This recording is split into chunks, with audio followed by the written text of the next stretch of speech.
may or may not be appropriate. All right, so I'm gonna record screen 2. There we go. So it's all being recorded right now. So today we got screen recording. So everything is being recorded. It's also recording to the cloud, which means, even if something were to happen to my laptop computer or something, it will still be uploaded. So this time, we can count on having the recording on in the cloud. Typically, by the time we get to the lab, it should be available, and then I can send you guys a link to the recording. Is that okay? All right. So this might change the way you take notes in this class, because if you don't need to copy everything that is on the screen, that means your note taking can take notes that relates to how you understand the material and how you relate the material to other things that you have already understood. So, all right. I got a question about how do I stay focused in a boring class? Okay, so the question was, how do I stay awake, and pay attention in your class, but I'll take it as quote unquote a boring class. So does anyone want to share any advice, any wisdom of how to stay awake and continue to pay attention in a boring class? Yep. Find something motivating. Sorry? Find something motivating. Okay, but that's not going to help the person who's thinking this is boring. It's fine. Yes. May not be the healthiest option, but a couple of energy drinks works. That too. Black coffee actually has a lot of caffeine. Yes, go ahead.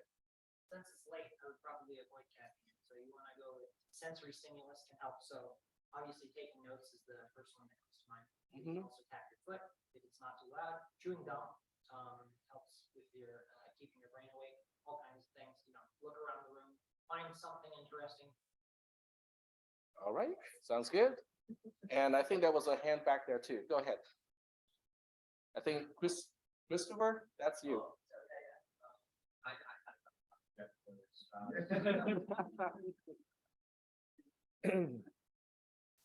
I can drink a cup of coffee and go to bed and sleep like right away. Yeah, it has lost its effect on me at this point. Yep, that is true too.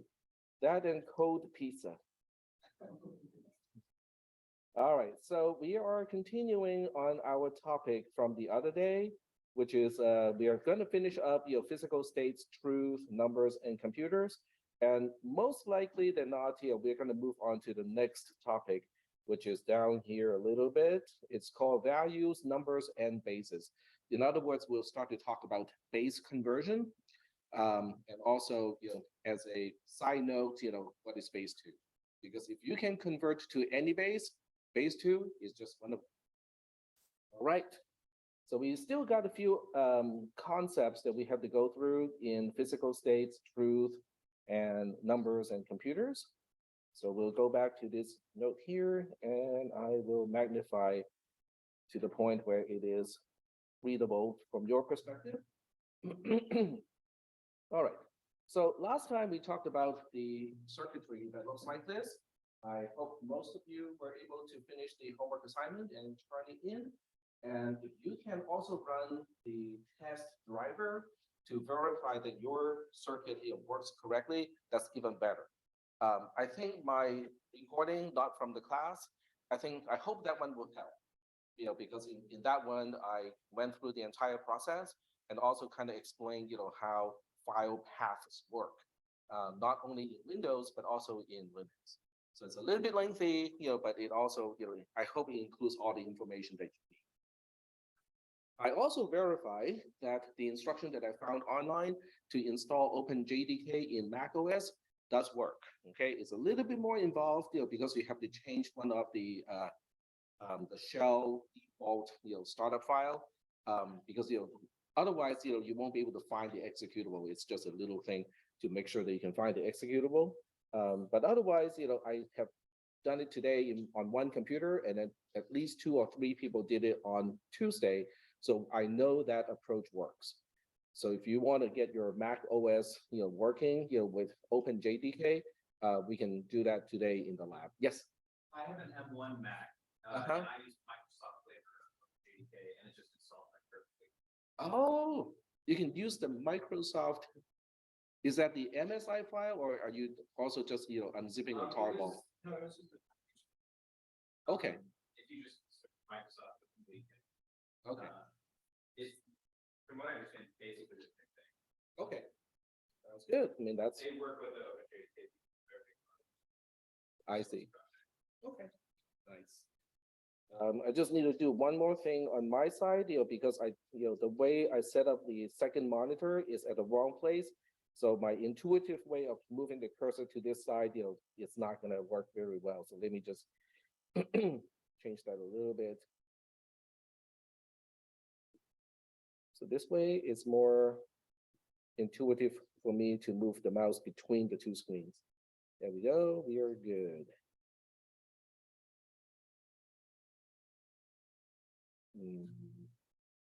Nope, it flipped the screen. It flipped. Which one is which one? That's not what I want. And it flips back.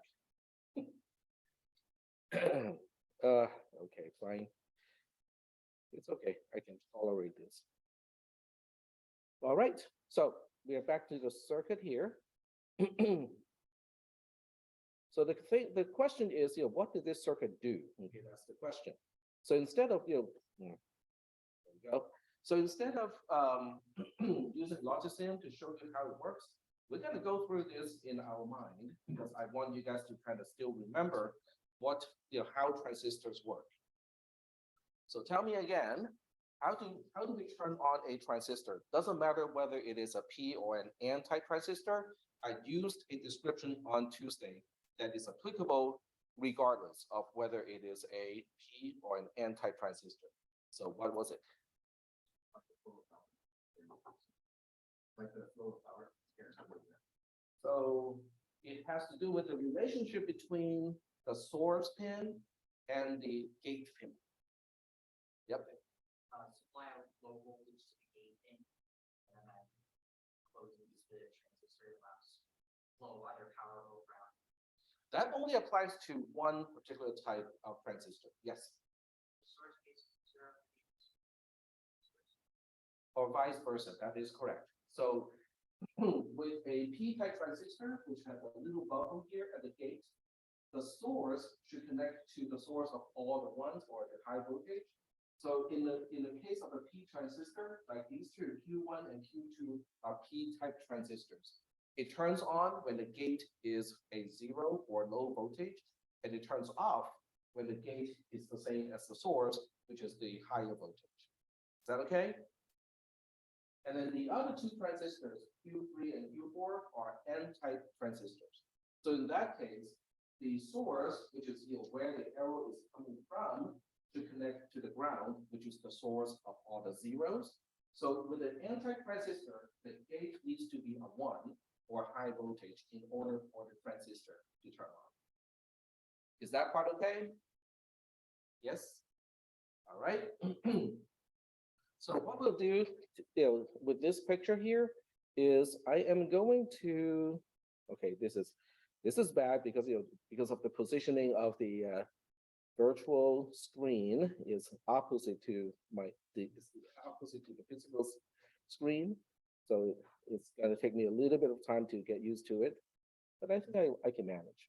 Okay, so what I'm doing here is I'm including a text editor just so that I can remember which pin is what has which value, so that we can work out which transistor is on, which one is off, and how the output pin is connected to either ground or power.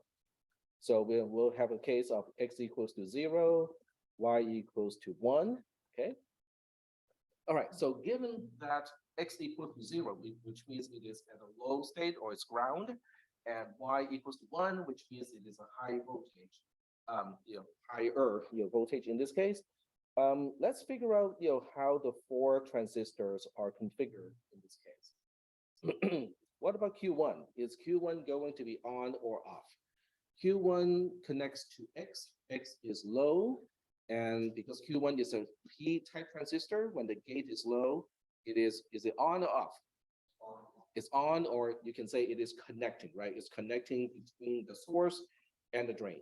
So for simplicity, I'm just going to say it is on. What about Q2? Q2 has its gate connected to Y.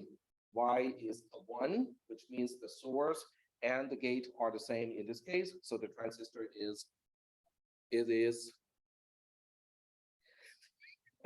there are only two values, okay? If you get it wrong the first time, it's pretty easy to get it right the second time.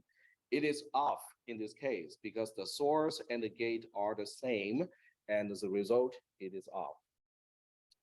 Let's check out Q3. So Q3 is a little bit awkward because it has to go through Q4, but we can just kind of say, yeah, but we can kind of assume that the source of Q3 is connected to ground.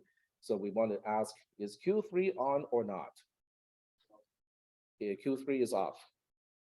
Q3 is off because X is a 0, and the source of Q3 is also ground. So when the source and the gate are the same, the transistor is off. And now we move on to Q4. Q4 is on. Okay, so what does that mean? I mean, what is that going to do? So a transistor being on simply means it's connecting between the source and the drain.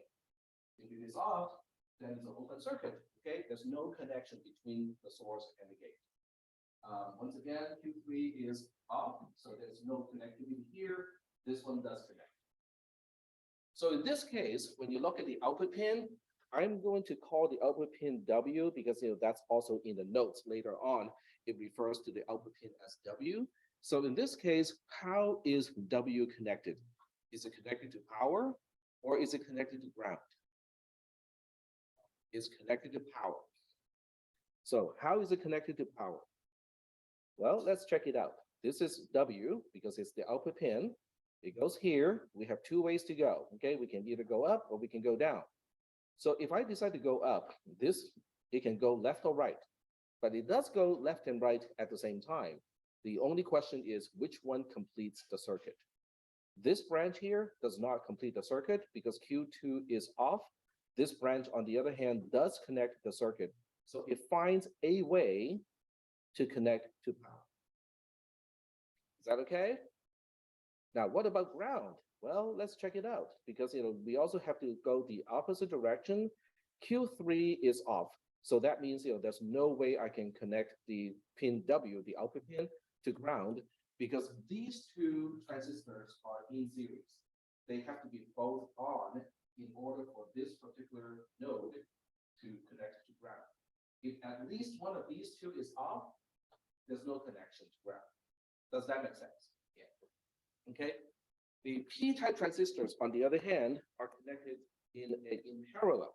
So that means if at least one is connecting, then the output pin can find at least one path to connect to power. And as a result, in this case, the output is a 1 because it finds one path to connect to power. It cannot find any path to connect to ground. Is that okay? All right. So even though in this picture, we use these fancy symbols to represent the transistors, they are basically just switches. Okay, so the question is the switch on, which means it's connecting, or is the switch off, which means it is not connecting? So in this particular configuration, this is on, this is off, this one is off, and this one is on. There's no need for you to copy anything because the analysis is actually done and explained in text.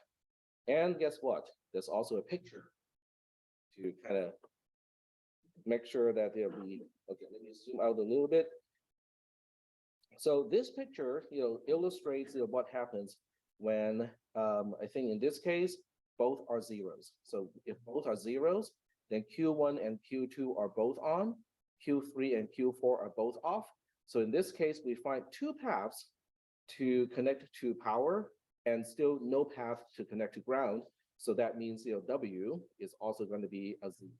So if I were to summarize using the text format, that I use here, so X is 0, Y is 0 in this case, Q1 is on, Q2 is on, Q3 is off, Q4 is off, and then W in this case is also connected to power, and that's why the output pin is registering a 1. So are we good so far? Okay. Yep. So from what I understand, the sort of all the ones like power, right? Right. So power is the voltage, or the positive voltage supplier. Yeah. But in the context of this, of interpreting, what is a 0 and what is a 1, so power is basically the source of all the ones. But does the like the input, those two things, do those also supply power? Like if No, it's they do one, not. So even though they do, have voltages, they're not considered a power supply, which means, you can register. Okay, so to get into the electronics part, okay, electrical stuff, it doesn't take any current, to control the gate. So that means, you can have a very, very weak source, but enough voltage at, X and Y, and they will still be, registering as ones. Okay. But so the difference between a power supply versus a pin that has a voltage is, with a power supply, it is quote unquote theoretically supplying an unlimited amount of current. So it doesn't matter how much load is, in the system, it will still be able to maintain its state as a high voltage source. As opposed to an input pin, which is not designed to supply a lot of current, which means, it's only supposed to be turning on a little switch. Question? I was just gonna ask, so for the NAND setup, this Mhm. only works if the N-type transistors are not parallel, right? They were parallel with. For NAND, for NAND or AND. We are working with a NAND gate here. Yeah, this is a NAND gate. But if the N-type transistors were parallel, that would Right. be NAND. Well, that one, then we'll have a problem. So the question is, what happens if I also make the AND channel, transistors, parallel? So in that case, you can potentially have at least one P-type transistor turn on and at least one N-type transistor turn on. So that means, there's a path to go to ground, and there's also a path to go to the power supply. That would be a very bad scenario. It would be equivalent to, connecting the negative and the positive terminal of the battery of your car using a wire. That would not be a good thing to do. Because this is called a crowbar, what you described is called a crowbar, which is a short from power to ground directly. Like second fork in a light socket. I have seen people, I have seen the aftermath of people hooking up jumper cables incorrectly, and you tend to end up with a puddle of plastic and lots of smoke and glowing wires. Yeah, bad situation. Yep. So N-types always, the source is always connected to the ground. Say that one more time. N-types are always, the N-type transistors. Yes. to the ground. Yes. So from the perspective of an N-type transistor, the source is always, I should have put it. The flow is electron in the case of an N-type transistor, and then the flow of a P-type transistor is a positive charge. Yep.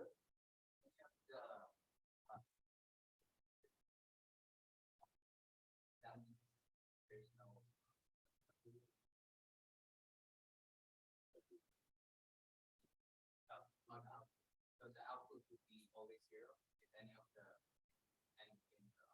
Well, what do you think? Okay, so forget that these are transistors. Look at these as switches, right?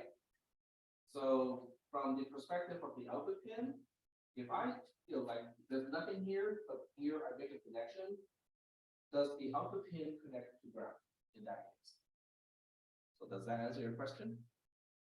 You need both anti-transistors to be connecting in order for the output pin to find a path to the ground.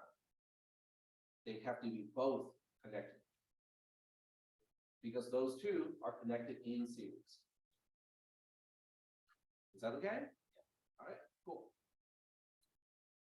All righty. So the next picture, I think, is both inputs being ones. So if both inputs are being ones, and let's look at that scenario. Okay, so let's take a look at this one. So if both inputs are ones, that means Q1 and Q2 are both off, right? Because they are both P-type transistors. So if the gate is the same as the source, the P transistors Q1 and Q2 are going to be off, both of them. Okay, but when you look at the N transistors, Q3 and Q4, they are going to be both on because the gate are both high, okay, they both have a 1. And as a result, the N transistors are both on. And in this scenario, the output pin now has a complete path to go to ground. And as a result, W is going to be 0 in this case. Is that okay? All right. So I'm not going to play out the very last case here, which is similar to the first one, except it's flipped because the circuit itself is symmetric. All right. So, go ahead. I have one question. Yep. You said the P-type transistors have to connect to the source of all the ones. Yes, the source of a P-type transistor has to connect to the source of ones. I just took that circuit and I flipped it and understood, like I flipped the types of the transistors and it works in it. Is that not like what happens? Does it work in all 4 cases? Yes, but it doesn't do the same thing. It doesn't convert the circuit like it's this is a NAND gate. I think it's NAND for an OR gate. Right. In reality, it's not going to work. Okay, so it just doesn't make fun. Yeah, in reality, it is the difference between the source and the gate that determines whether the gate is going to turn on or not. So in the configuration that you just talked about, it cannot turn on at all because the P-type transistors cannot turn on because they're in the wrong orientation. The source and the drain are connected incorrectly. Logisim does not actually simulate the behavior of a transistor in terms of physics. It's looking at transistors more or less like a logical device. So it's basically just using a truth table to determine whether the transistor is on or not. All right, I'm just double checking just to make sure that the audio is working, because there are certain cases, even though I did check a little bit earlier, it is possible in some cases that it is not connecting to the right channel, and it is correct. Okay, so I just want to make sure because I have recorded at least 1 or 2 class recording that is like a silent movie. And in a few other ones, it's the opposite. There's the voice, but there's no screen. So I have to make sure that everything is working. There we go. All right. So getting back to this picture. So once we analyze all the 4 different scenarios, we can then summarize the behavior of the just designed on Tuesday using a truth table. So in this truth table, X and Y correspond to pin X and pin Y. They're both input pins. And then the output, which later on is called W, has its own value. Now, this is not going to be a very nice truth table. I mean, it is a truth table, but the way I arranged the values 0 and 1 of X and Y is not very systematic. But it does capture the behavior of the circuit. So do we have any questions about how this truth table is capturing the behavior of the circuit that we built on Tuesday? That part is okay? All right. So then the next question is, why are we doing this again? Well, because I'm trying to show you guys, how computers operate. Okay, if you want to really build a computer from the ground up using transistors, how do we do that? Well, this is how we do it. Then the next question is, but that doesn't look like a computer. I mean, there's no way that this is a computer? Well, it is a part of a computer, okay? It is called a gate, which in your case is kind of like an operator, okay? So the question is, what operator is it? So the text explains away, how, you reason things out. So if you look at the output as the result of the Boolean operator, the first thing most people think of is it's an OR. Why? Because, within the truth table, OR is the one that has three outputs of ones and one output of zero. Does that make sense? Because false or false is false. And then all the other cases are true. So if you just count the number of ones, as the result of the operation, people would say, that's got to be OR, except it's not, okay? Because you can, in this case, you can see when both inputs are false, the output is a 1. In fact, if at least one input is a 0, the output is a 1. The only time you get a 0 out of this particular circuit is when both inputs are 1s. Huh. Does that sound like the flip side of an AND? It is the flip side of an AND. And that's why it is called a NAND gate, N-A-N-D, NAND, because the N, the first N, is negated, okay? This is a negated AND gate. Are we doing okay so far?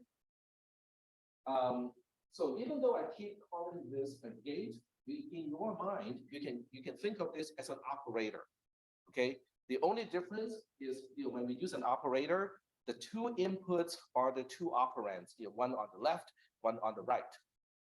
Okay, and then the result, the output, is the expression itself. So there is a one-to-one correspondence between Boolean operators and logic gates. Are we doing okay so far with that concept? Because it's much easier for the rest of the class, for this semester, if we clarify and make sure that we understand that sometimes when I look at this as a gate, it really is just an operator. You give it two values, it'll give you a result, just like an operator would. Are we okay so far? Okay. So we are moving on. So we are identifying this operator as NAND. So in C++, syntax, it is exclamation point for the negation, and then ampersand for the logical AND. So so W, which is the output here, because I just wanted to say W is the output here. So W is the negated conjunction between X, Y. Conjunction is just a fancy word for AND. But it's helpful sometimes because I also use AND, just normally in a sentence. So it's sometimes if I just use AND, it's hard to differentiate. Do you mean both of these things, or do you really mean logical AND? So conjunction, helps to clarify which one it is. So are we good so far? So in mathematics, okay, this is how it's written. If you have a math professor, so this symbol here is the math negation or logical dot. This is logical AND for mathematicians. So those are just notations, for mathematicians. All right. Are we good so far? All right. And the other part that you cannot see right now, let me see. You need to see that. Oop. There we go. So W is, if you want to spell it out, W is the negation not of X and Y. So that's how you write it. So now the question is, what is the big deal of NAND? Why do we talk about NAND? Why don't we make a gate here for NOT, another gate for AND, and another gate for OR? Why do we bother with some really kind of awkward, operator called NAND?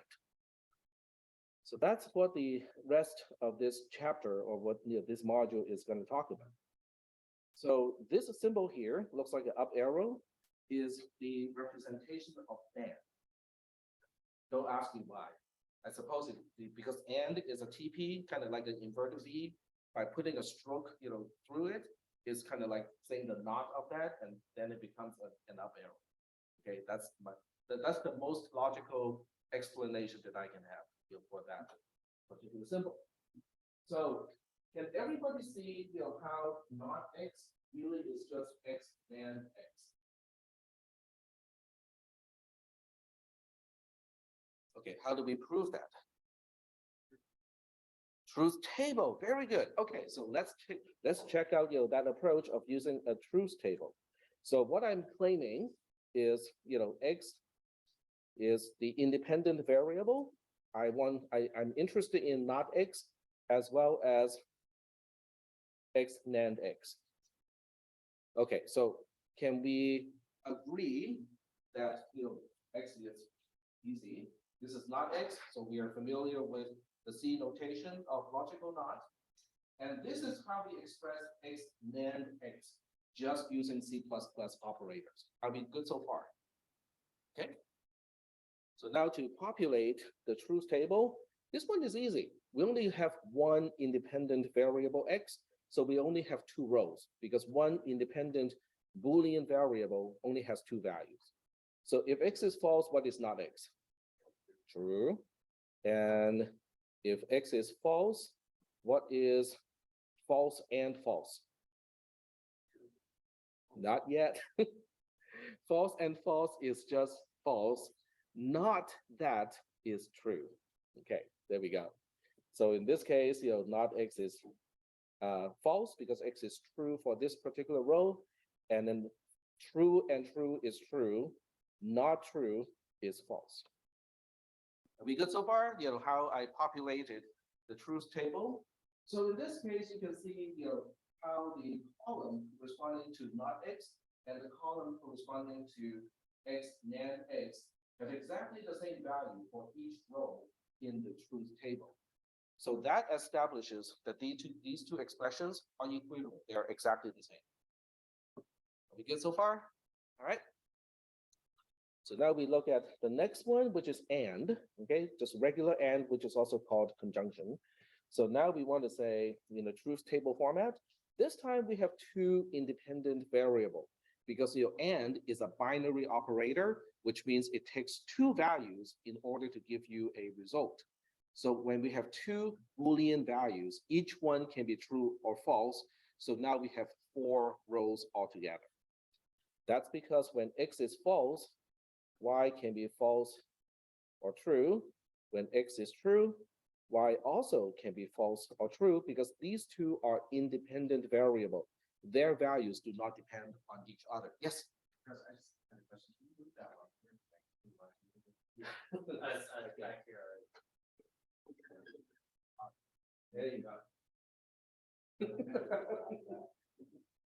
Physical obstruction. I think the whiteboards are probably by request of math professors. They want the STEM building or the math classrooms, they want to have panoramic, whiteboards, like continuous whiteboards. I go like, why would you want to use a whiteboard? It's probably the solvent. All right, so now we have X and Y, okay? So we'll just go ahead and spell out X and Y. Might as well just do this, okay? Well, this column is easy, right?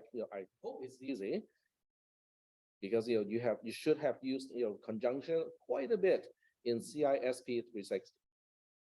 So what is false and false? False, false and true, true and false, true and true. Okay, very good. Now we're gonna go through the trouble of expressing X NAND X, X NAND Y, NAND X NAND Y.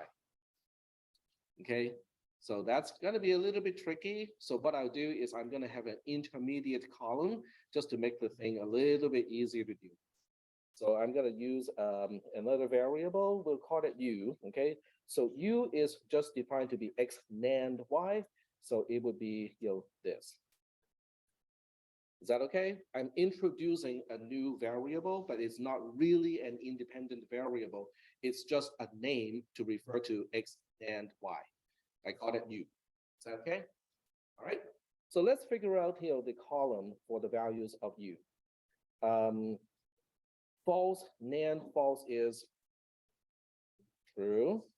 In fact, anything that has a 0 is going to be true. The only time this is false is when both inputs are true. Remember that discussion earlier, right? Okay, that's not too hard. But U is not what we want because we are, so basically what U is this side and also the same as that side. So what we need to do now is to say, what about U NAND U? So that means, we have U and U in parentheses and then negate the final output. Is that okay? Does that make sense? Okay, because this column, the last column, which is column 5, I suppose, is the actual expression that I want to use, but I don't want to like totally make it difficult to evaluate.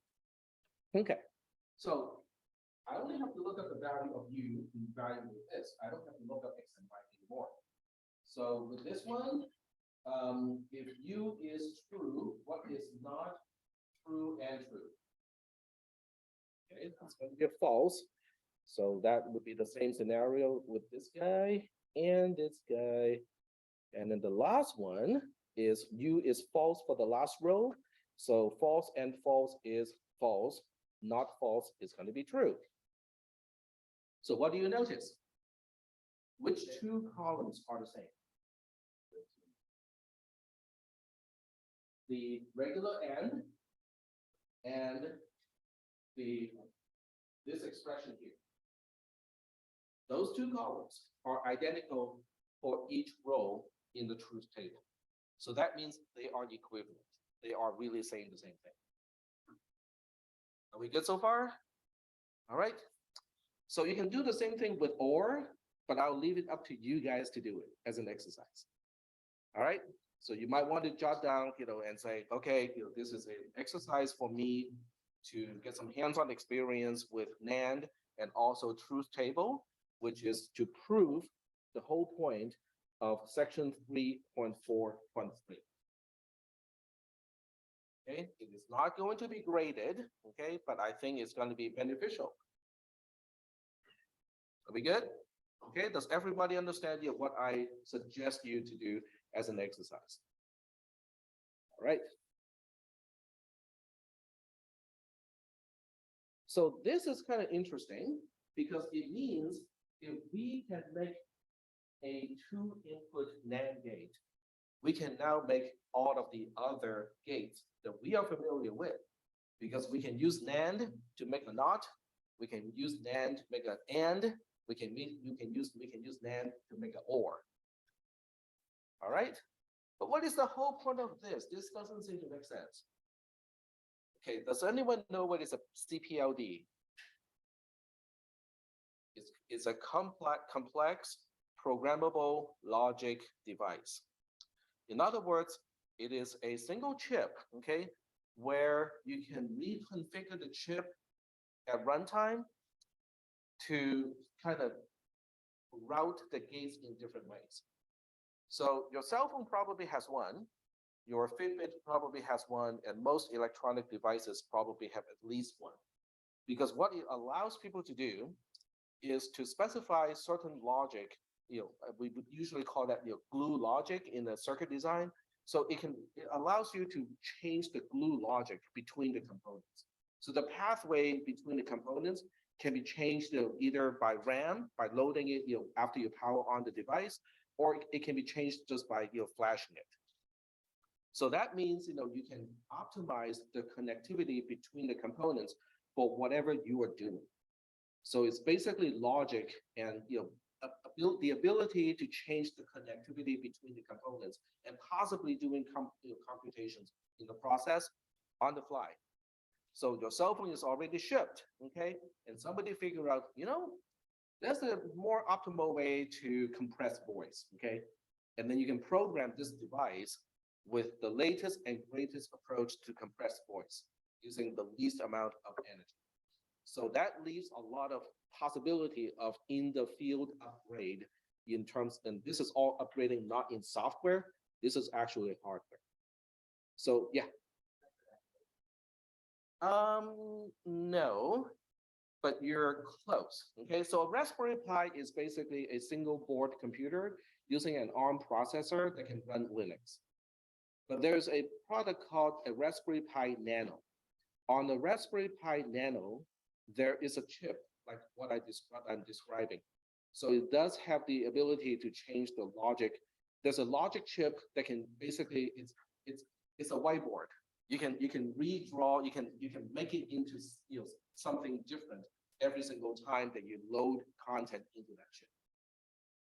So it essentially makes the, like, certain elements of the architecture of the processor, like, redefinable. Yes. That's, okay. Yep. And the connection between that concept and NAND is that device is basically just a bazillion NAND gates or NOR gates. And what you're trying to do is you're trying to specify the connectivity between these bazillion NAND gates or NOR gates.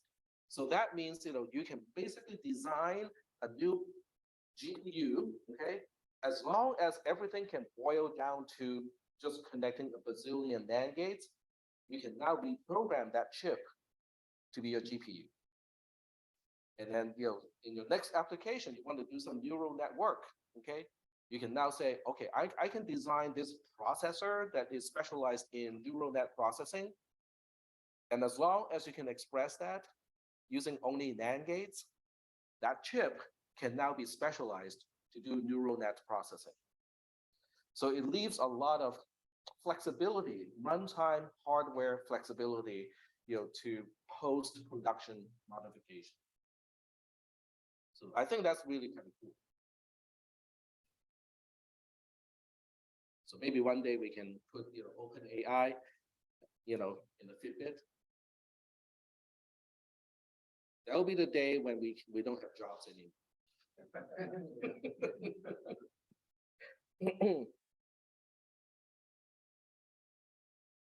All right. So that's about it. Okay. Do we have any questions before we transition to phase conversion? No questions? Okay. I'm just looking at the time. How many people do not have a mobile device with you that can sign into Canvas? One. So everybody has at least one device that can sign into Canvas. So I want you guys to sign into Canvas because I'm going to take roll. Okay. So go ahead and sign into Canvas first. Sign into this class. And I am going to set up the activity to take roll. So you guys can kind of see how this is done. Yeah, I know having to take roll is kind of lame.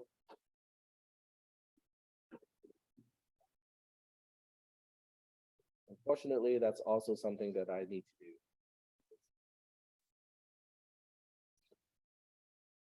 Yeah, you can hook up to LRCCD as the Wi-Fi.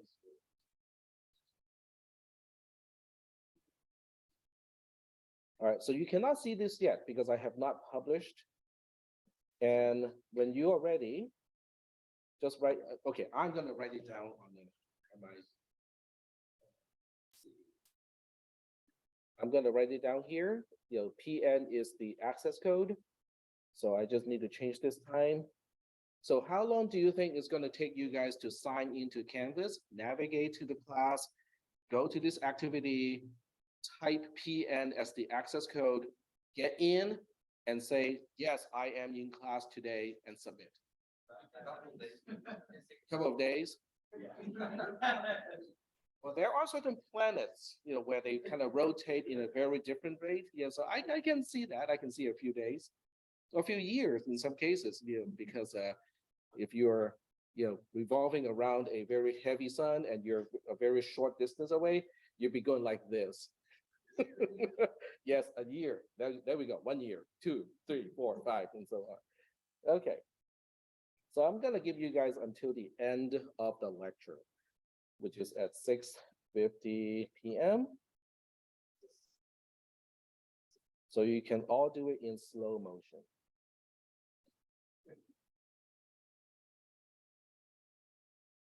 There we go, save and publish. If you refresh your screen, you should be able to see there's an activity called 20230119, which is today's date, roll taking. If you click it, it will ask you for an access code. And then the access code is PN, lowercase, lowercase PN. Hmm? If someone answers false, I will count it as absent or count it absent. It counts as 2 days of absent.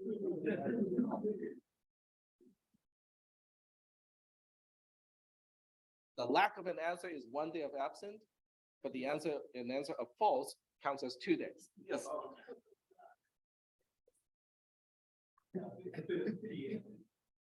PN. I chose the word PN or the phrase PN because the PN is the name of the junction that makes all electronics work. So PN junction is actually quite interesting. It's the basis of everything electronic. I was attempting to understand the PN junction in 4th grade.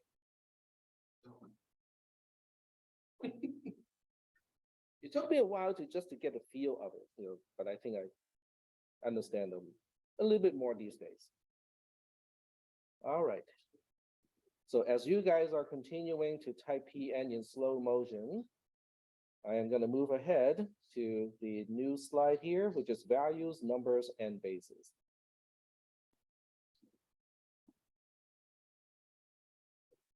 All right, and I can take this out of the way. All right, so there's a lot of text. I hope some of you have time to read a little bit ahead of time, but if you don't, well, I think we'll still be okay. Just looking at the time here, we still got about half an hour, so that's good. All right, so we want to, the first thing is, what is a number? What is a number and what is a value? How are those two things different? So let me use the text editor as a prop here, okay? So I'm just going to do this.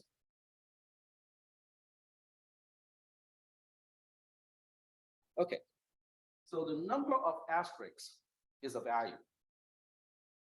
All right, most of you look at this and go like, okay, let's count that. 1, 2, 3, 4, 5, 6, 7, 8, 9, 10, 11, 12, 13, 14, 15, 16. So 16 is a number. In other words, a number is a representation of a value. Are we good so far? All right, cool. So if you want, kind of real life examples, you can look at the worth of something. Okay, so let me pull something, Okay, we can look at my cell phone. Okay, so let's just say that my cell phone is worth $400. Okay, $400 in what country? US dollars, right? So how much is it worth in yen in Japan? There's a conversion. How many pounds in Great Britain? There's a conversion. So the number, of whatever currency in each country is the same representation of the same worth, but they are yet, the numbers are different. Is that okay? All right. So base conversion is basically just, converting, kind of like currency conversion here. Okay, you're basically just saying, okay, if $400 is, how we describe the worth of this cell phone in the United States, in another country, how do we convert into the currency of that other country? So it's kind of like that. Okay, that's kind of what base conversion is about. Base conversion is really easy. You already know that. In fact, you have known the technique of base conversion since you're, okay, let me ask you this. When did you learn how to make change given a particular value, monetary value? Not only using pennies. Using the least number of coins and bills. So what grade were you in when you were able to do that the first time? Huh? Second grade? Okay, so when do you get, when do you get really proficient at doing that? In other words, McDonald's can hire.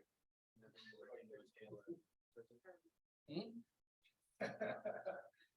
Let's say middle school, okay? Let's say by middle school, you can say, okay, if I need, $18.81, it's gonna be one $10 bill, one $5 bill, three $1 bills, and so on, okay?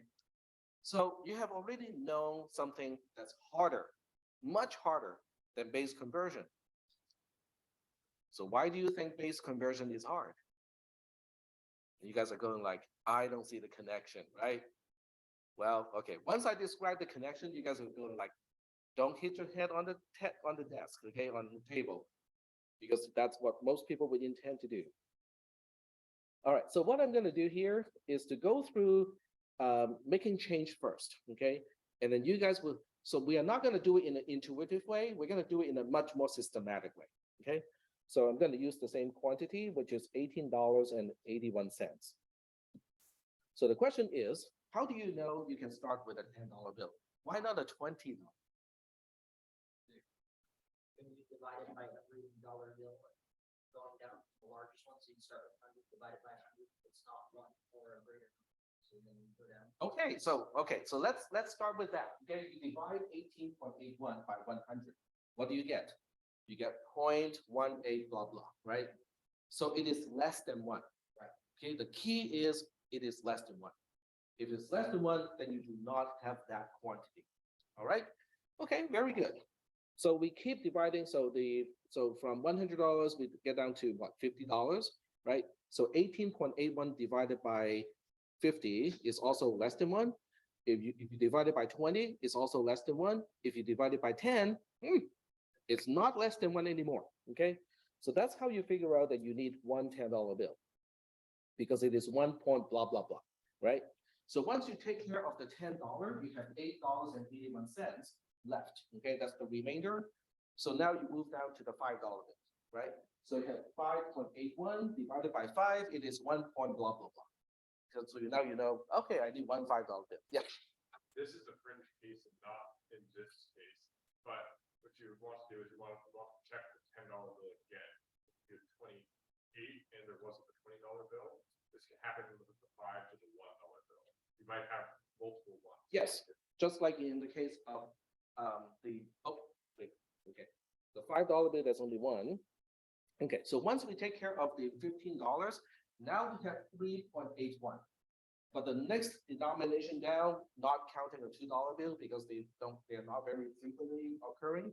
So we get down to $1 bill. So 3.81 divided by 1 is 3. So that tells me that we need 3 $1 bills. Okay? So sorry? We are, yes, we are truncating.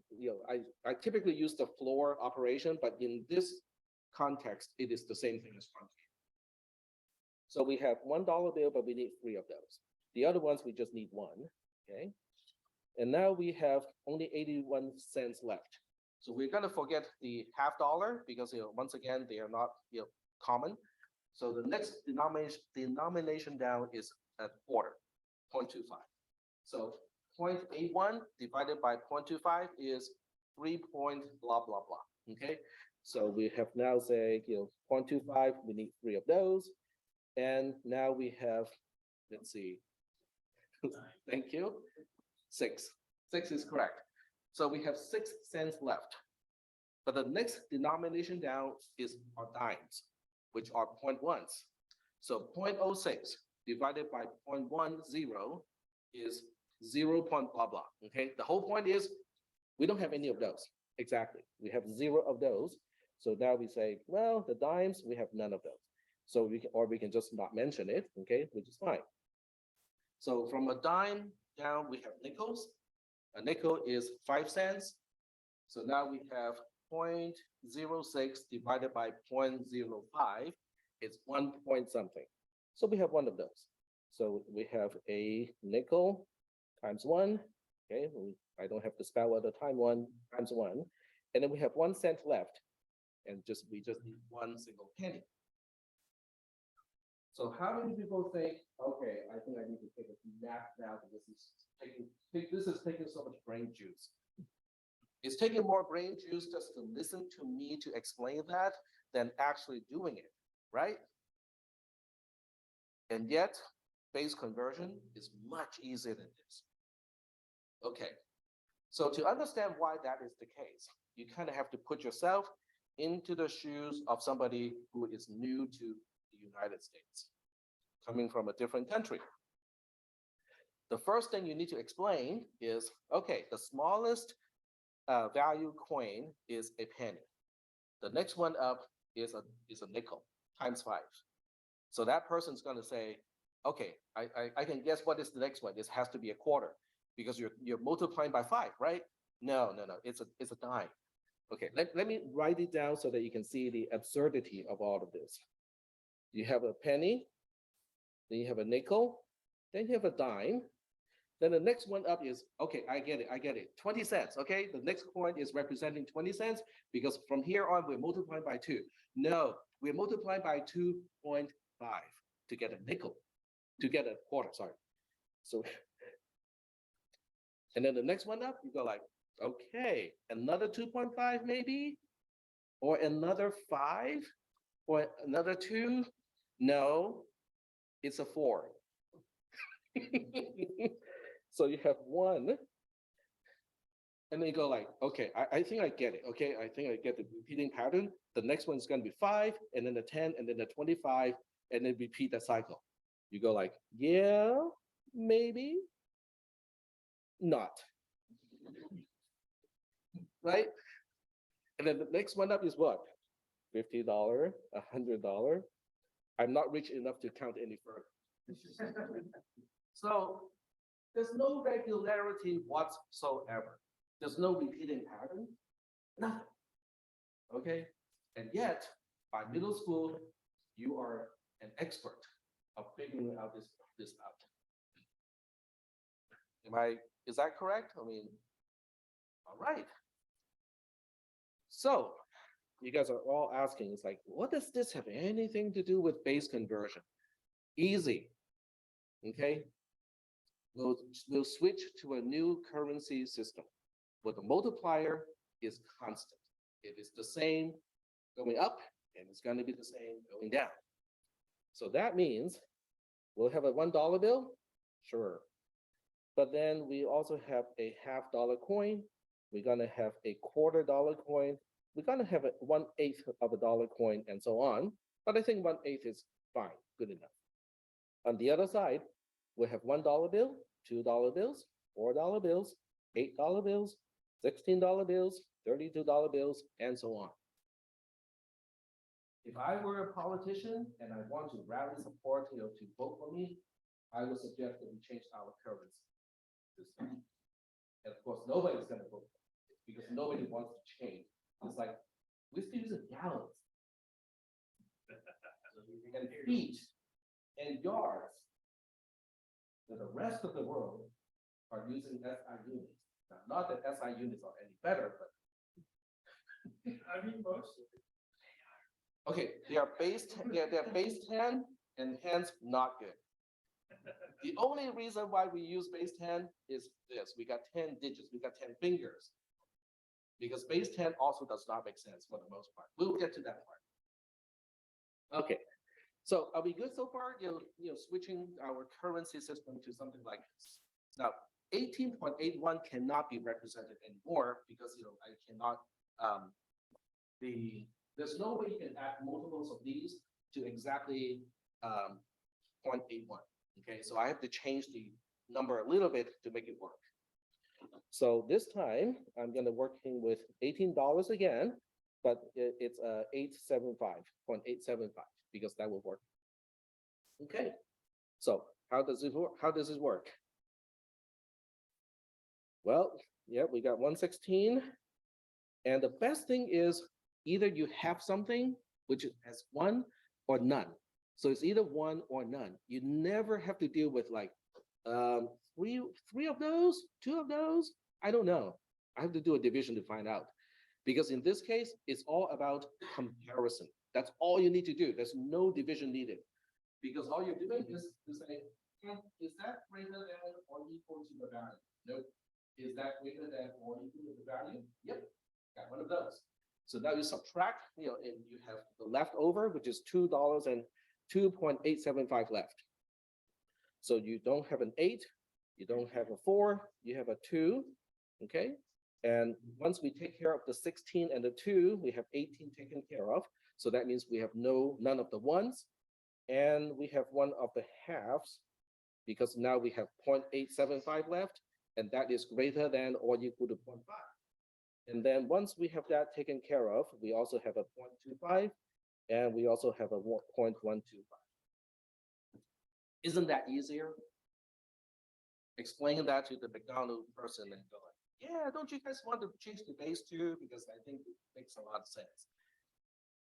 And by the way, there won't be a person to talk to at McDonald's anymore in the near future. Because I think they're experimenting with robotic burger flipping. So not only you don't need a person to take the order because there's the panel, the touch screen thing. I think very soon, there will be very few people in the back of the McDonald's. That's just how things are gonna be. All right, you look at this and go like, I'm still not getting how this is base conversion. Well, let me explain how this is going to be related to base conversion. So we have 16, one of those. And this time I'm going to say we don't have an 8. Whoops. We don't have a 4. We have a 2. We don't have a 1. We have a half. We have a quarter. We also have an 8. Okay. You look at this and go like, still not getting it. How is this base conversion? Well, all you have to do is to tilt your head. Don't do it because you're going to hurt yourself. But you want to rotate your head, counterclockwise 90 degrees. Then you get the binary number. Because the binary number is just reading out these digits from top to bottom, but you arrange it from left to right. The most significant digit first. Then you have the 0, 0, 1, 0, 1, 1, 1. Go like, that's still not making a lot of sense. It's not making a lot of sense because when you look at 1, 0, 0, 1, 0, 1, 1, 1, it doesn't tell you where is the digit corresponding to 2 to the power of 0, right? So you don't know, okay, but which one is one of what, okay? So you need a point to basically indicate the point is always immediately to the right-hand side of the digit that is responsible to specify the quantity of 2 to the power of 0, okay? So that means we are looking at this 0 here. To the right of this particular 0, we have to put a dot. So in the number here, this is where it goes. So this is the same value, but expressed in base 2. Sorry? Man, I just became a whole lot richer. Yes. You get a lot more digits. And then we'll talk about hexadecimal, then you become 4 again.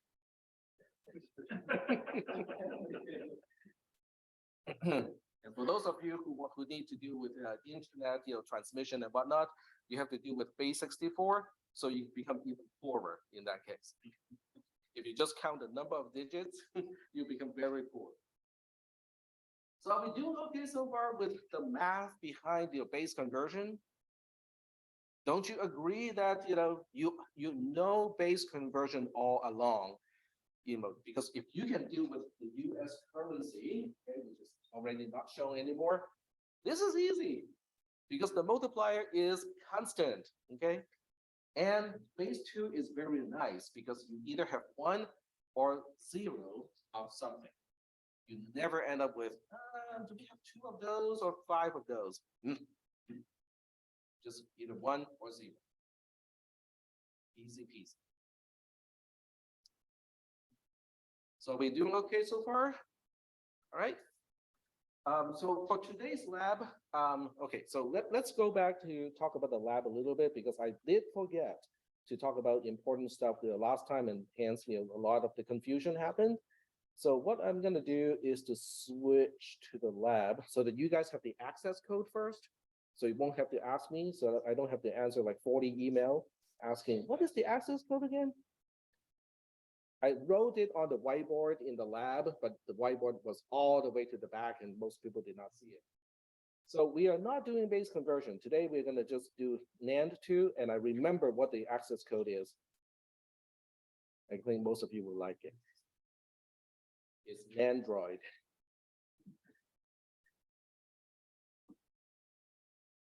I'm not sure whether you guys know MBTI types, the Myers-Briggs indicator, type indicator.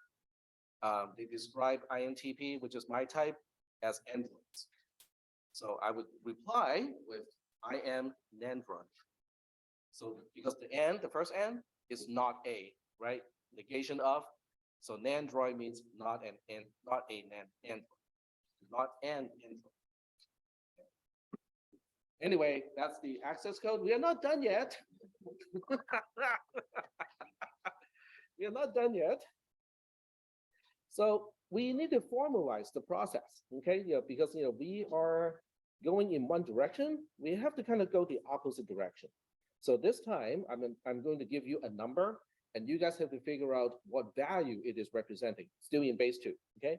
So I'm going to use 1001.101 in base 2. Okay. So how do you figure this out?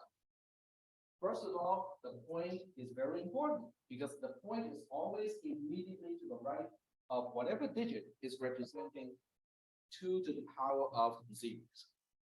Okay. So if I were to write this out, I would say, we have 1 times 2 to the power of what? 3. That's what, okay. This one here is representing the number of 8s that we have. Okay, so you can do this in multiple ways because this is 1, this is 2, this is 4, this is 8. That's one way to figure it out. The second way is to figure out how far it is away from the point. If it is 3 digits away from the point itself, that means it is the quantity of 2 to the power of 3. Is that okay? So that means, we just have to keep adding.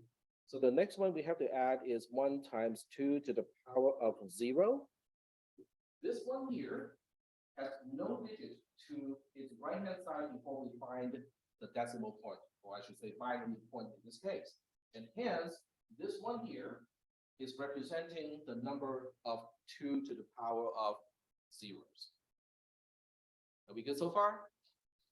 Then what about those things on the right-hand side of the point? What are they representing? Well, okay, there's a pattern here. 2 to the power of 3, 2 to the power of 2, 2 to the power of 1, 2 to the power of 0. What do you think this one is corresponding to? 2 to the power of -1, 2 to the power of -2, 2 to the power of -3. So the point of the point, pun intended. The point of the point is merely a marker. It is sitting right between the digit that specifies 2 to the power of 0 and 2 to the power of -1, because we need a homing position to know, okay, so where do I find the digit corresponding to 2 to the power of 0? That's what the point is for. Okay, so now we have 1 times 2 to the power of -1, which is the, let me point out which one we are talking about. This is the one that we are talking about. And then the other one is 1 times 2 to the power of -3. So once we have this, you can say, oh, that's easy. That's just 8. That's just 1. That's a half. And that's a 0.125 in base 10. So once you add up all of these values, you have 9.625. So now we have completed the process. Give me a base 10 value, we can convert it into base 2. Give me a base 2 number, I can convert it back into base 10. Okay, now the way I'm doing it right now is kind of intuitive, kind of like, okay, we're just kind of, it's not very mathematical. the notes, the module does describe the a much more structured and mathematical way to do it. Tonight's lab does not depend on this, but next Tuesday, we'll have a lab that has base conversion stuff. So that means it would be very helpful if you guys all read the module that talks about base conversion, so that on next Tuesday, not only will you remember what we talked about today, but you'll also be able to apply the equations and the formulae that we use to do base conversion. The notes or the module is written in a certain way. So I started with base 10, and then I generalized from base 10 to how numbers are used to represent values. And then I work on the general equation or the formulae for base 10. And then I generalize and say, what if I change this base to just a variable b? Because we can convert between any base. So since I have another 3 minutes or so, I'll go ahead and make a conversion to base 7. And most of you are thinking, why base 7? No particular reason, just because it is not only odd, it is also primes. So I'm going to convert 147 in base 10 to a base 7 number. So how do we do this? We think about powers of 7. Which power of 7 is not greater than 147 anymore? That's just 49, right? So the question now is, how many 49s do I have in 147? In other words, I'm asking, what is 147 divided by 49? Okay, it's exactly 3. So I chose a bad number to start with. That's okay. Because this 3 is representing, there are 3 of 7 to the power of 2. How many 7 to the power of 1 do I need after this? 0. And how many 7 to the power of zeros do I need? Also 0. And hence I said, I chose a bad number to convert because it just makes use of one single digit and we're done. But do you see the point of doing this? There's no 1, no 7, and 3 of 7 squared, which is 49. That's it. That's how we use a number of a particular base to represent a specific value, which is just a quantity. Yeah, I see how you guys are just kind of like, can I get to the lab? Okay, fine, we'll go to the lab. As Nelson says in The Simpsons, to the lab.